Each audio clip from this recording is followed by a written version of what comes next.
Alright, आज हम पढ़ेंगे प्लेसेंटा का वर्गीकरण। जो हमारा अपर भाग है उसको हम कैसे डिफरेंट भाग में वर्गीकृत कर सकते हैं, क्लासिफाई कर सकते हैं। राइट, जब भी हम प्लेसेंटा की क्लासिफिकेशन पे देखेंगे तो हम देखेंगे उसका आधार डिफरेंट आधार रहेगा। ठीक है, अब नॉर्मली हम बात कर रहे हैं फर्स्ट पार्ट ऑफ क्लासिफिकेशन की।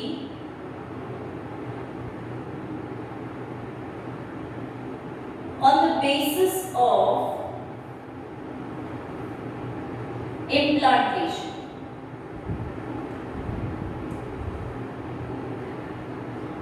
रोपण के आधार पर, जैसे रोपण हो रहा है, किस प्रकार का रोपण हो रहा है, उसके आधार पर हम प्लेसेंटा को फर्स्ट टाइप में पहली वर्गीकृत करते हैं। ठीक है, सबसे पहला आता है on the basis of implantation में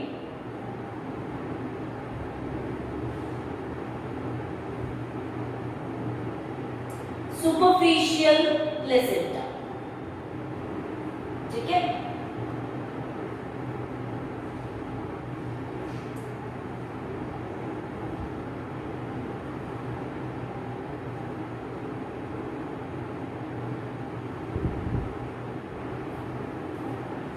बात करते हैं सुपरफिशियल प्लेसेंटा की।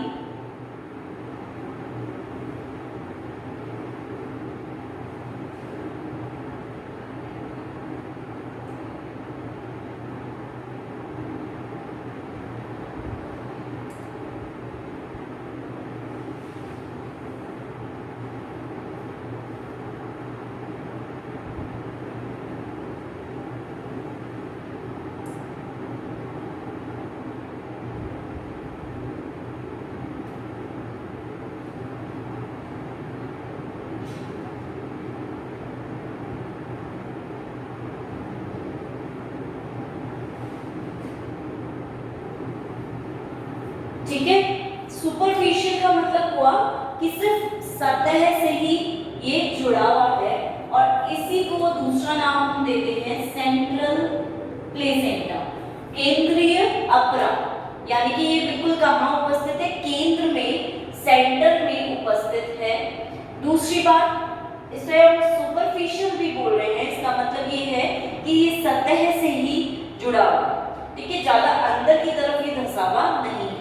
तो रोपण के आधार पर हम बोल रहे हैं, रोपण कौन सी क्रिया होती है जिसमें जो भ्रूण होता है ब्लास्टोसिस्ट अवस्था में होता है, वो जाकर गर्भाशय की जो भित्ति है, यूटेरस की जो वॉल्स होती हैं, वहां पर जाकर अटैच होता है और वहीं पर फिर डेवलपमेंट या परिवर्धन करेगा। ठीक है, तो नॉर्मली हम क्या बोल रहे हैं, यहाँ पर हो क्या रहा है, सतह से ही कनेक्टेड है। ये वाला जो हम बोल रहे हैं भ्रूण जो है, या हम बोलेंगे एम्ब्रियो जो है, जो कि ब्लास्टोसिस्ट अवस्था में आकर यहाँ जुड़ा था। ठीक है, ये इंटीमेट कांटेक्ट नहीं बना रहा है, ये सिर्फ जस्ट यहाँ से हल्का सा जुड़ा हुआ है, और ये वॉल्स कहलाती हैं यूटेरस वॉल्स। ठीक है, गर्भाशय की भित्तियां जिसमें अंदर की तरफ जुड़ाव नहीं है, ये सिर्फ बीच में इस तरह से यहाँ पर उपस्थित रहते हैं। राइट,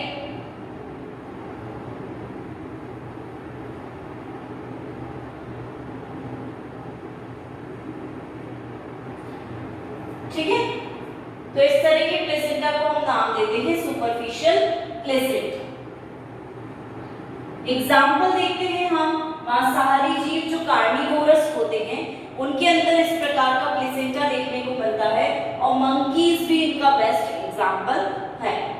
ठीक है, बंदरों में भी ये वाला प्लेसेंटा देखने को मिले। तो इसकी कैरेक्टर देख लेते हैं। सबसे पहली बात, ये सेंटर में उपस्थित है, केंद्र में उपस्थित है, इसलिए इसको हम नाम देते हैं सेंट्रल।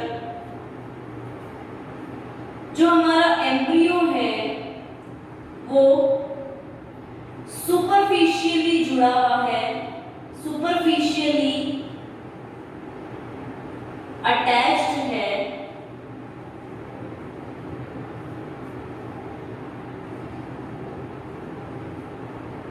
यूटेरस की वॉल्स, ठीक है, यूटेरस की जो भित्ति है वहां पे इसका अटैचमेंट कैसा है, सुपरफिशियल है, सतह से ही जस्ट लगा हुआ है, अटैच है, जुड़ा हुआ है। दूसरी बात, नो इंटीमेट कॉन्टैक्ट, कोई बहुत ज्यादा कॉन्टैक्ट नहीं है इनके बीच में, राइट, घनिष्ठता नहीं है, जस्ट सतह से ही ये जुड़े हुए रहते हैं। तो इस प्रकार के प्लेसेंटा को हम नाम देते हैं सुपरफिशियल प्लेसेंटा। दूसरी बात करेंगे हम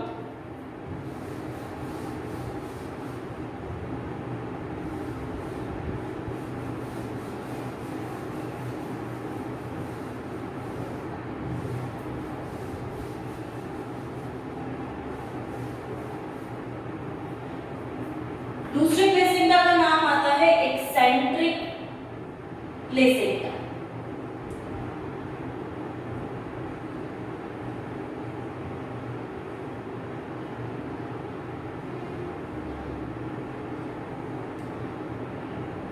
इसका एग्जाम्पल होता है स्क्विरल, चूहे, गिलहरी और चूहे इसका बेस्ट एग्जाम्पल है। एक्सेंट्रिक का मतलब हुआ कि ये अकेंद्रीय प्रकार के प्लेसेंटा, मतलब यहाँ पर जो भ्रूण है, जो एम्ब्रियो है, वो बिल्कुल सेंटर में, केंद्र में उपस्थित ना होकर एक साइड में उपस्थित रहता है। तो संरचना देखते हैं इसकी।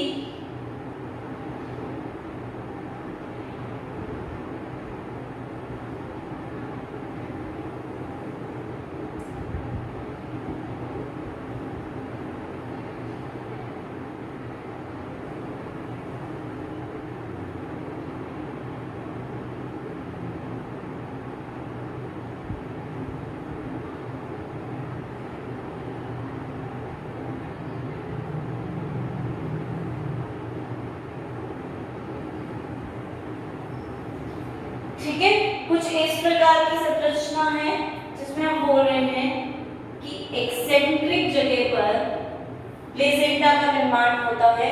इसका मतलब हुआ कि ये क्या हो रहे हैं, इनके अंदर हम देख सकते हैं सबसे पहली बात तो कि नॉट सेंट्रल, ठीक है, सेंट्रल में नहीं है। दूसरी बात, पॉकेट नुमा संरचना बनाते हैं, पॉकेट लाइक स्ट्रक्चर फॉर्म करते हैं और उसके अंदर जाकर ये धंस जाते हैं, ठीक है। तीसरी बात,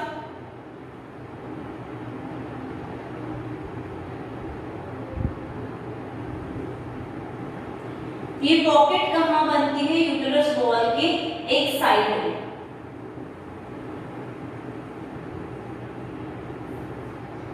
ठीक है। तो अब हम क्या बोलेंगे, पहले वाला यहाँ बीच में यहाँ पर उपस्थित था, इसमें हम देखेंगे कि यूटेरस की जो वॉल है, गर्भाशय की जो भित्ति है, वहां पर ये अंदर की तरफ एक पॉकेट नुमा संरचना के अंदर धंस जाता है। तो इसे हम बोलते हैं कि केंद्र में उपस्थित नहीं है, इसलिए इसका नाम है एक्सेंट्रिक, राइट। ये यूटेरस की वॉल, भित्ति, तो एक पॉकेट नुमा संरचना के अंदर, एक पॉकेट के अंदर ये धंस गए, ठीक है। तो इसको हम नाम देते हैं एक्सेंट्रिक। एग्जांपल है स्क्विरल एंड माउस। अब तीसरा प्रकार का आता है हमारा इम्प्लांटेशन के आधार पर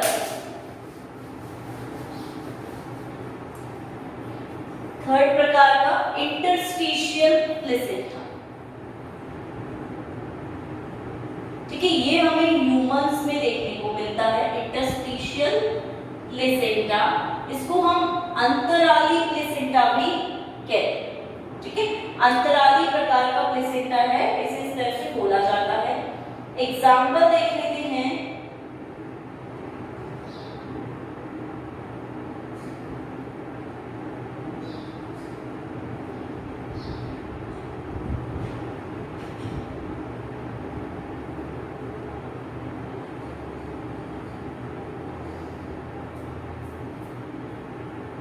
संरचना देख लेते हैं।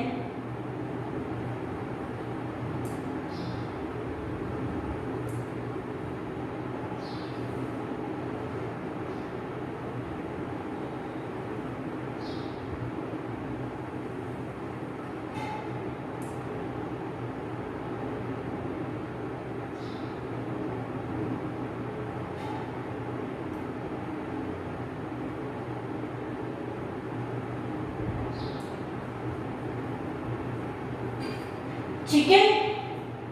इस प्रकार के प्लेसेंटा को हम नाम देते हैं इंटरस्टिशियल या अंतराली। इसका मतलब ये हुआ कि यहाँ पर क्या है, एकदम क्लोज कांटेक्ट है, ठीक है, काफी एक दूसरे से जुड़े हुए हैं। माता और भ्रूण के उत्तक जो है, मदर और एम्ब्रियो की जो टिश्यूज है एक दूसरे से काफी घनिष्ठ हैं, ठीक है, क्लोज कांटेक्ट बना रहे हैं। और यहाँ पर हम बोलेंगे कि यूटेरस की जो वॉल है उसके काफी अंदर तक ये धंस जाते हैं, ठीक है, एम्बेडेड हो जाते हैं।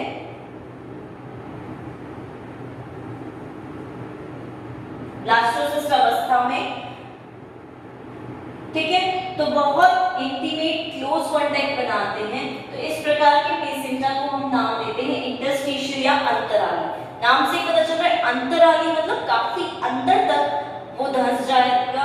यूटेरस की जो वॉल है उसके अंदर क्या उपस्थित होते हैं, क्रिप्ट्स, दरारें उपस्थित होती हैं। उन दरारों के अंदर जाके ये जो ब्लास्टोसिस्ट है इसके ऊपर विलाय उपस्थित रहते हैं, ठीक है, सूक्ष्म रसांकुर उपस्थित रहते हैं। ये रसांकुर अंदर जाकर क्रिप्ट्स के अंदर एंटर कर जाते हैं, धंस जाते हैं। तो इसको अंतराली प्रकार का प्लेसेंटा बोलेंगे। एग्जाम्पल अगर देखने को मिलता है तो हेजहॉग है, गिनी पिग है और ह्यूमंस के अंदर ये बहुत ज्यादा देखने को मिले।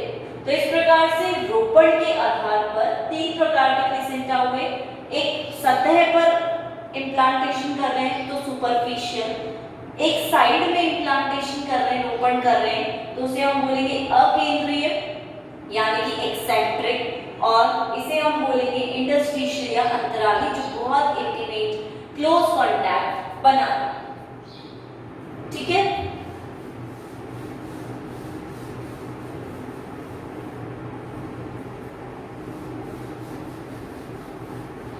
अब बात करते हैं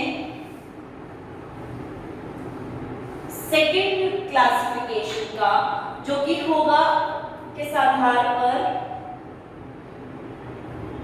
on the basis of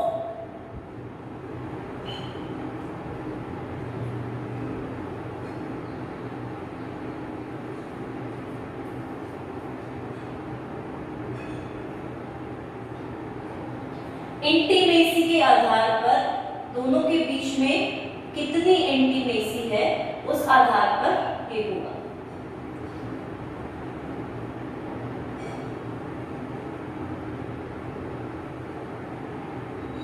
इसमें भी 3 प्रकार के होते हैं।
सबसे पहली बात करते हैं नॉन डेसिडुएट प्लेसेंटा।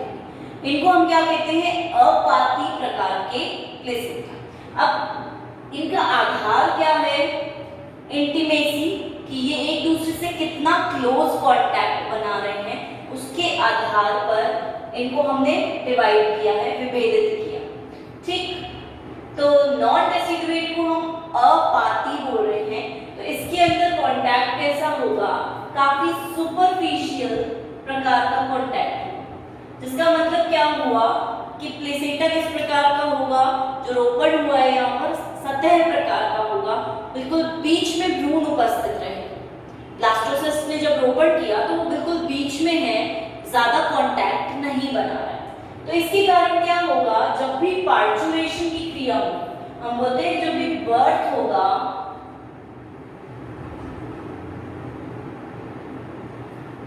ठीक है, जब भी शिशु का जन्म होगा, बर्थ होगा, पार्चुरेशन की क्रिया होगी, उस टाइम पे क्या होगा, क्योंकि ये ज्यादा क्लोज कांटेक्ट में एस्टेब्लिश नहीं है, एक दूसरे से घनिष्ठता नहीं रख रहे, ज्यादा घनिष्ठता ही तो होता है इंटीमेसी, तो वहां पर उनमें घनिष्ठ संबंध नहीं है, दोनों के बीच में अटैचमेंट ज्यादा नहीं है, तो हम आसानी से बोलेंगे कि जब भी बर्थ होगा तो ये जो भ्रूण है ये आसानी से बाहर निकल पाए। ठीक है, ज्यादा दिक्कत नहीं आएगी, वहां पे कोई टिश्यूज इरोड नहीं होंगे, कोई भी ऊतक वहां से हिलेंगे नहीं, आसानी से भ्रूण शिशु जो है उसका जन्म हो पाएगा, भ्रूण बाहर की तरफ आ पाएगा। ठीक है, दूसरी चीज, क्योंकि हम बोले यहाँ पर कि इजीली हो जाएगा पार्चुरेशन जो है, बर्थ जो है आसानी से हो जाएगा। दूसरी बात हम ये भी बोलते हैं कि किसी को कोई क्षति नहीं होगी। ठीक है,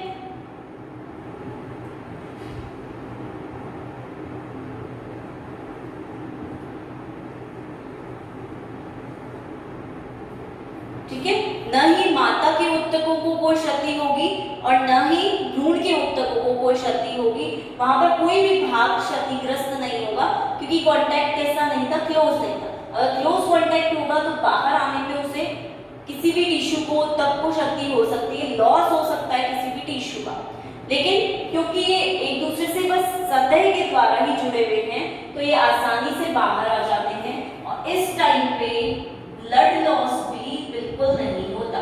ठीक है, रक्तस्राव नहीं होगा क्योंकि कोई कांटेक्ट इंटीमेट नहीं था। अब इसकी अगर हम एग्जांपल की बात करते हैं तो यहाँ आता है एग्जांपल पिग का, काऊ का, बफेलो का। मोस्टली इसमें एग्जांपल्स उनके आएंगे जो कि रुमिनेंट्स होते हैं, या हम बोल सकते हैं जो चारा खाते हैं।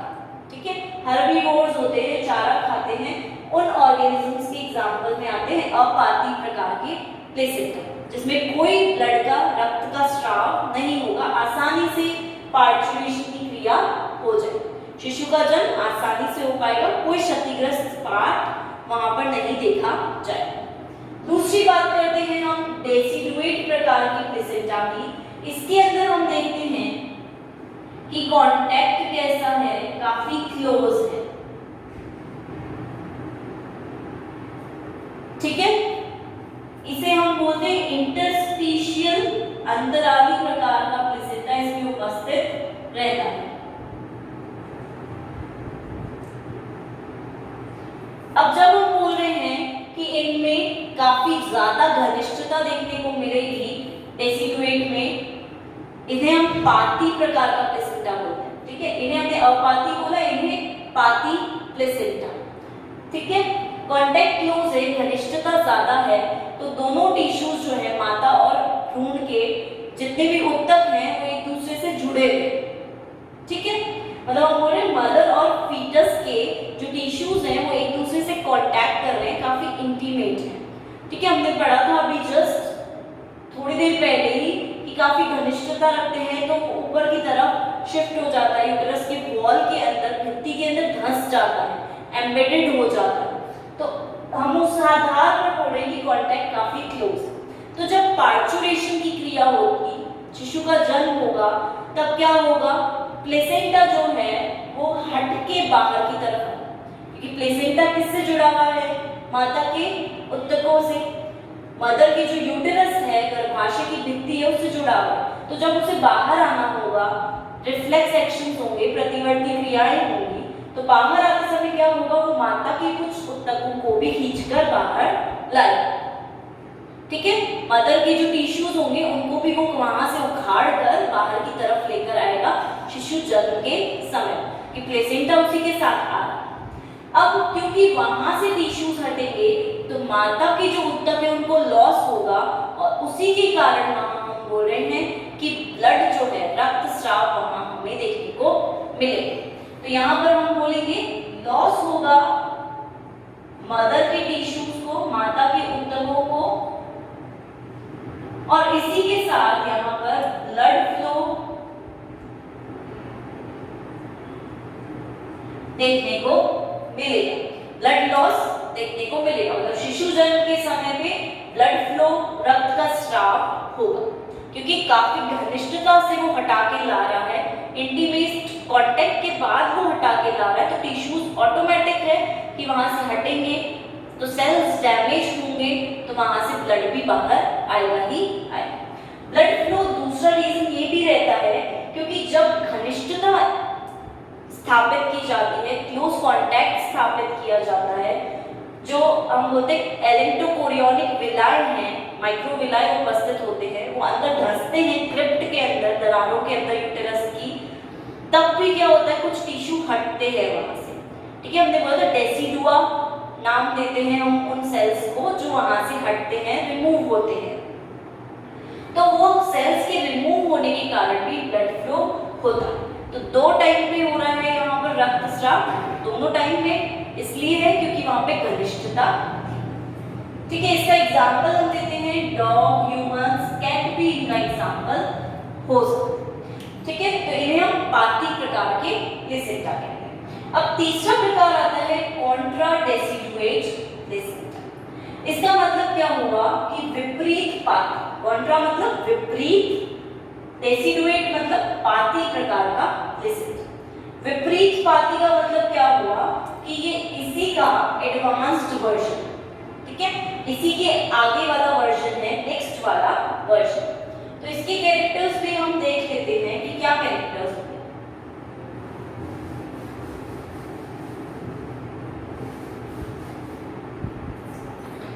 क्योंकि नाम से ही हम बोल रहे हैं कि इसका नाम क्या है, विपरीत पाती। ठीक, तो हम यहाँ क्या बोलेंगे कि यहाँ क्लोज कांटेक्ट था, यहाँ पर कांटेक्ट कैसा होगा, घनिष्ठता कैसी होगी,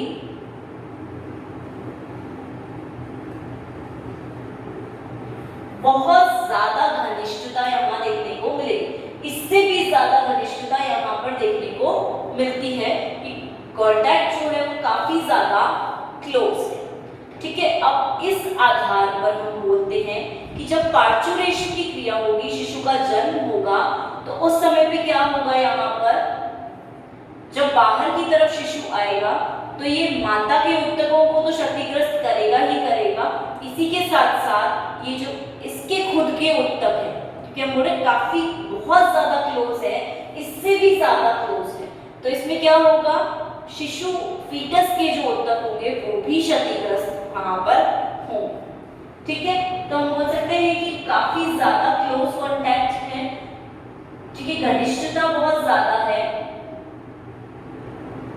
mother and foetal both tissues gate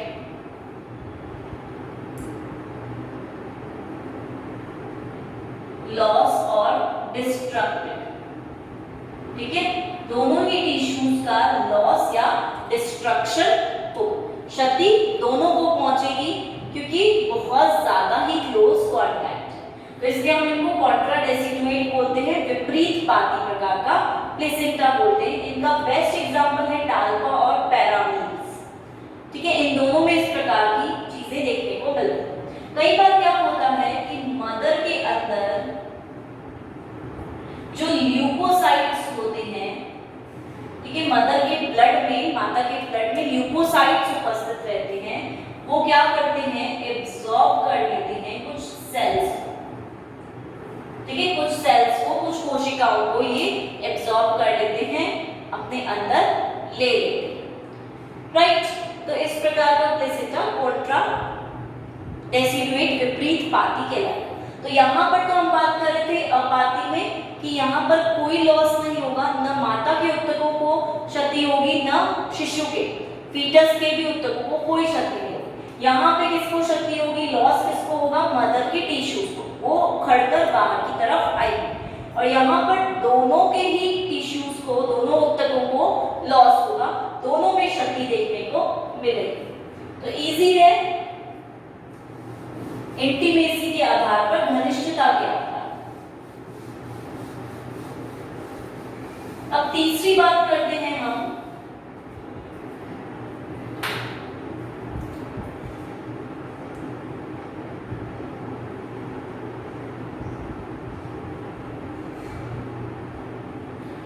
basis of distribution of villi, ठीक है, विलाई के डिस्ट्रीब्यूशन के आधार पर हम बोलेंगे यहाँ पर कि किस प्रकार के प्लेसेंटा होते हैं। दैट मीन्स कि जो सूक्ष्म रसांकों है उनका वितरण किस प्रकार से हो रहा है उसके आधार पर प्लेसेंटा डिफाइन करेंगे। नंबर फर्स्ट हम बोलेंगे डिफ्यूज्ड प्लेसेंटा, जिसका साफ साफ अर्थ हुआ विस्तृत प्रकार का प्लेसेंटा। इसका एग्जाम्पल हम देखते हैं।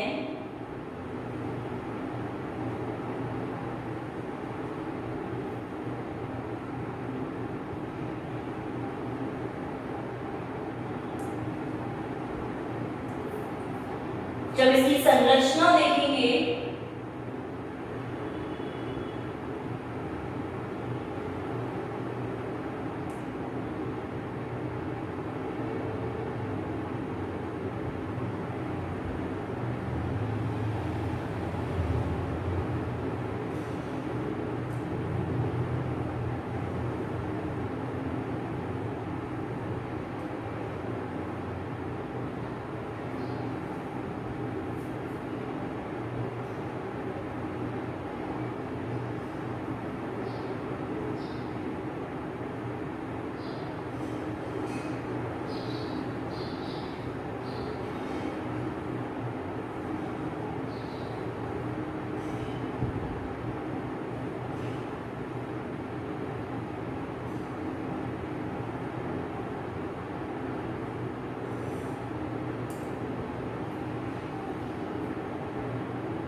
इस प्रकार की संरचना कुछ यहाँ देखने को हमें मिलेगी, तो इसे हम नाम देते हैं डिफ्यूज विस्तृत प्रकार का प्लेसेंटा। ये जो है ये क्या है, सारे के सारे रसांकों है, सूक्ष्म रसांकों विलाय उपस्थित है। और ये क्या है,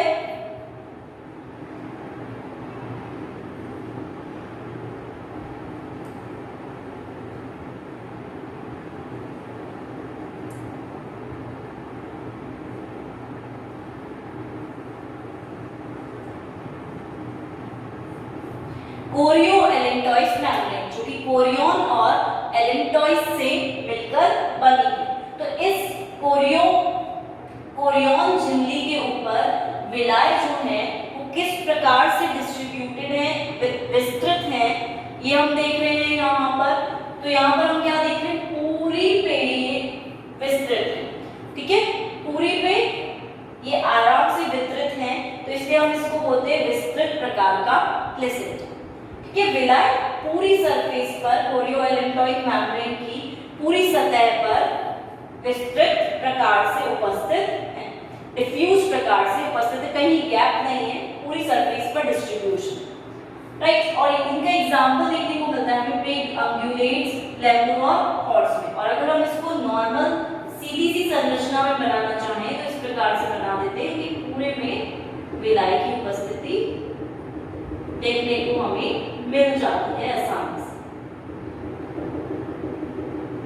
ठीक है।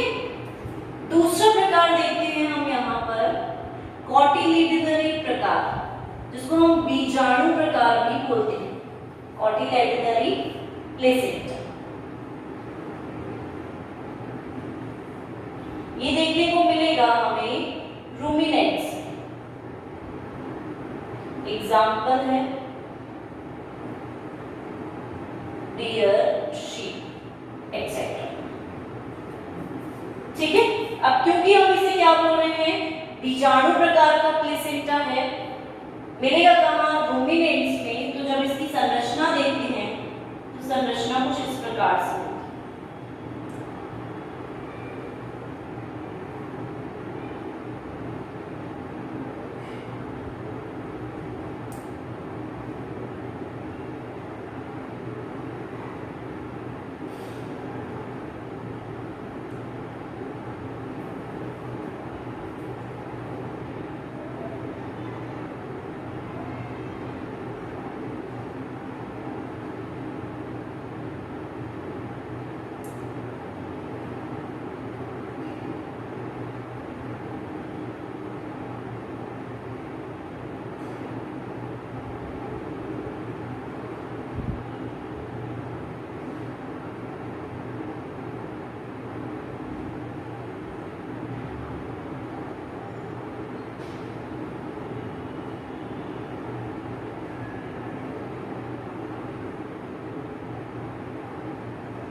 ठीक है, तो इसे हम कॉटिलिडन की फॉर्म में उपस्थित हैं विलाई।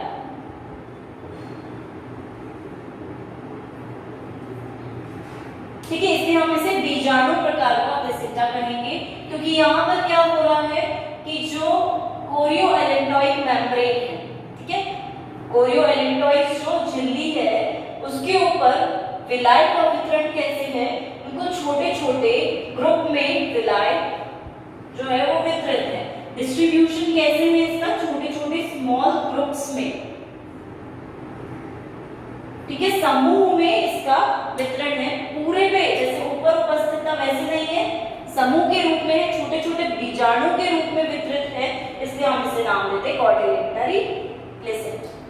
ठीक है, क्लियर है, ये सारे विलाई उपस्थित है कॉटिलेडन के रूप में। किस पर उपस्थित है, कोरियोएलेंटॉइक झिल्ली के ऊपर। एग्जांपल आते हैं रूमिनेंट्स, डियर, शीप। ठीक, थर्ड प्रकार पे आते हैं हम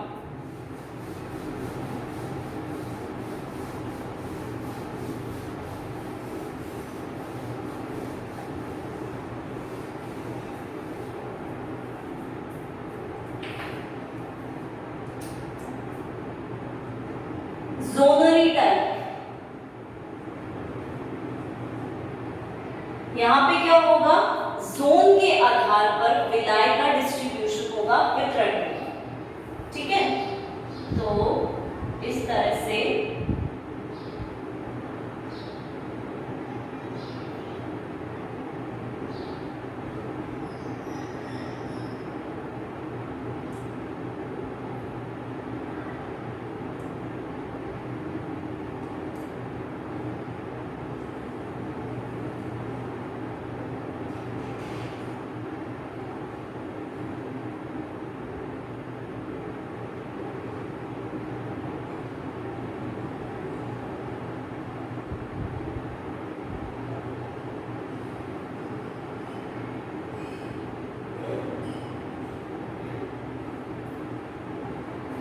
ठीक है, इस प्रकार से होते हैं। इनको हम बोलते हैं इनकम्प्लीट जोनरी,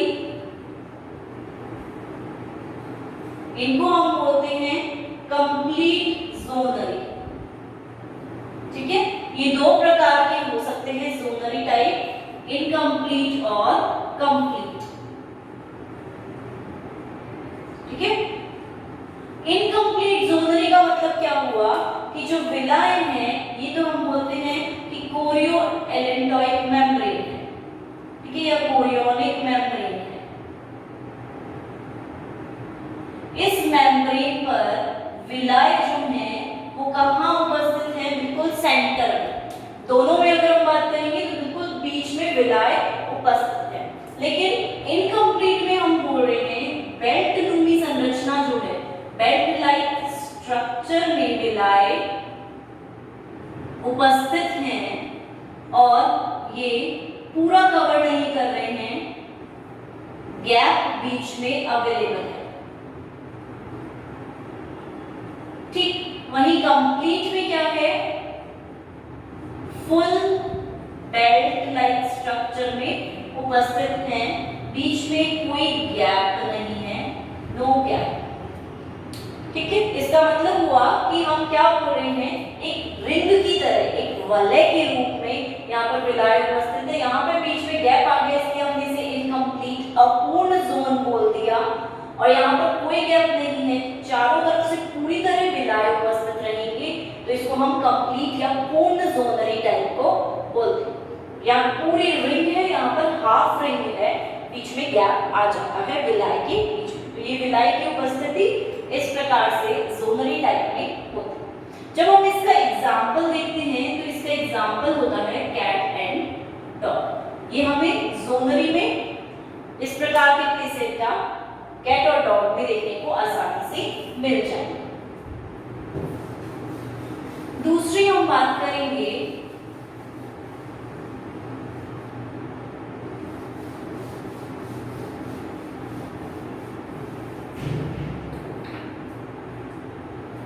फोर्थ टाइप के प्लेसेंटा की, इसमें इसको हम बोलते हैं डिस्कॉइडल प्लेसेंटा।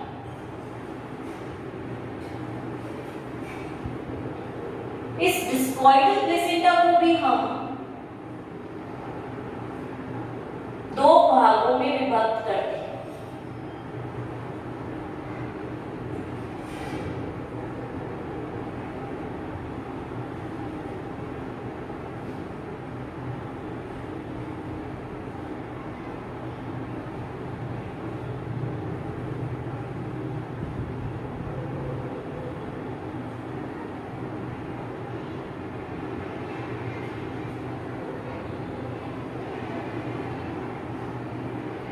ठीक है, डिस्कॉइडल प्लेसेंटा को भी हम दो भाग में बोलेंगे। पहली बात तो ये है बिंबाणु प्रकार का प्लेसेंटा जिसके अंदर बिंब उपस्थित रहेगा।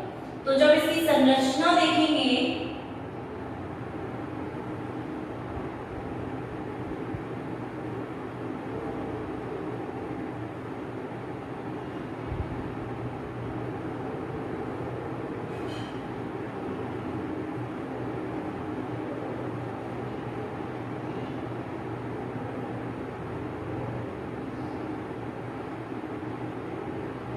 बिंब के रूप में, डिस्क के रूप में यहाँ पर विलाय उपस्थित है।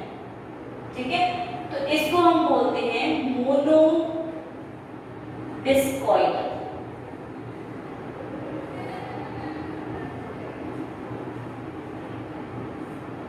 विलाय। बाई डिस्कॉइडल की बात करेंगे अगर,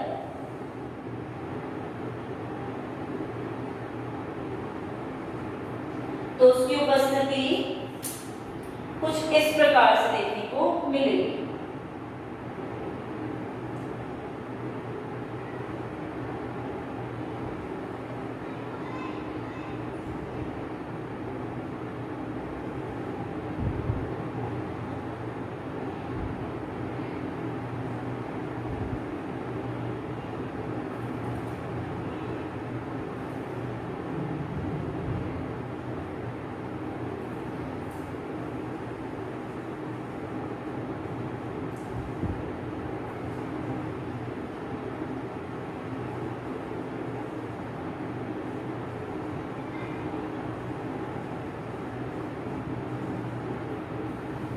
नाम देते हैं हम इसको बाई डिस्कॉइडल। ठीक, यानी कि अगर मोनोडिस्कॉइडल है इसका मतलब बिंब एक जगह पर ही है, एक सतह पर ही है, एक साइड पर ही उपस्थित है और इस प्रकार से रिंग के रूप में, ठीक है, बिंब बोल रहे हैं क्योंकि हम डिस्क बोल रहे हैं, तो डिस्क के रूप में विलाय डिस्ट्रीब्यूटेड रहेंगे और इन्हें हम जटिल विलाय या जटिल या कॉम्प्लेक्स विलाय के नाम से भी जानते हैं। एक जगह पर इसलिए मोनो डिस्कॉइडल, दोनों जगह पर दोनों डिस्क शेप में उपस्थित रहेंगे तो उसे हम बोल देंगे बाई डिस्कॉइडल। दोनों साइड पर उपस्थित है विलाय इस प्रकार से। ऊपर वाला प्राइमरी विलाय जो पहले से उपस्थित था और उसमें फिर डेवलपमेंट हुआ है, परिवर्तन हुआ है, इसलिए फिर हम उसको क्या बोल देंगे, सेकेंडरी प्रकार का विलाय। दूसरी चीज जो यहाँ देखने को मिलती है, मोनोडिस्कॉइडल के एग्जांपल हैं bat, mouse, rabbit. By discoidal की एग्जांपल है मंकी। एक चीज और, डिस्कॉइडल में ही हमें एक और प्रकार का देखने को मिलता है, उसे हम बोलते हैं मेटा डिस्कॉइडल। कुछ जगह पे आप देखोगे कि मोनोडिस्कॉइडल के अंदर ही ह्यूमंस को मेंशन कर रखा है, लेकिन मेटाडिस्कॉइडल प्रकार के प्लेसेंटा ह्यूमंस में पाए जाते हैं। इनमें भी क्या होता है कि इस प्रकार से डिस्क शेप में विलाय अरेंज रहते हैं, डिस्ट्रीब्यूटेड रहते हैं, पर थोड़ी देर बाद जैसे ही कांटेक्ट एस्टेब्लिश हो जाता है, ये विलाय क्या होते हैं, वहां से गायब हो जाते हैं, डिसअपीयर हो जाते हैं। ठीक है, विलाय आफ्टर सम टाइम डिसअपीयर, तो उसको हम बोलते हैं मेटाडिस्कॉइडल प्रकार का प्लेसेंटा। ठीक है, ह्यूमंस इसका एग्जाम्पल है। तो इस आधार पर हमने 4 प्रकार के प्लेसेंटा देखे।